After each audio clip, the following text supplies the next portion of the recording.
ابتدا ہوتی ہے. دیکھیے اللہ پاک کس انداز سے انسانوں کو ابتدا دیتا ہے. اللہ پاک ارشاد فرماتا ہے الف لام میم، یہ حروف مقطعات ہیں جو صرف اللہ اور اس کا رسول جانتا ہے، ان کا معنی پبلک کو، بندوں کو نہیں بتایا گیا. فرمایا احسب الناس، کیا لوگوں نے گمان کر لیا، ان یترکوا، کہ انہیں چھوڑ دیا جائے گا، ان یقولوا آمنا، کہ وہ کہیں کہ ہم ایمان لے آئے. یعنی صرف ایمان لے آنے پر انہیں چھوڑ دیا جائے گا، کچھ نہیں کہا جائے گا.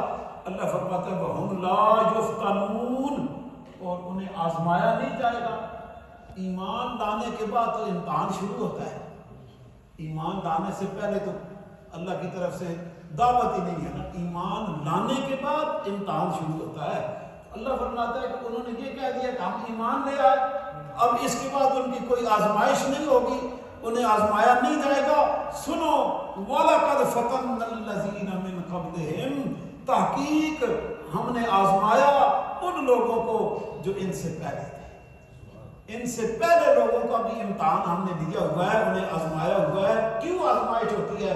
اللہ فرماتا ہے فَلَيَعْلَمَنَّ اللَّهُ، تاکہ جان لے اللہ تعالیٰ الَّذِينَ صَدَقُوا، ان لوگوں کو جو سچے ہیں، وَلَيَعْلَمَنَّ الْكَاذِبِينَ، اور اللہ ان کو بھی جان لے جو جھوٹے ہیں.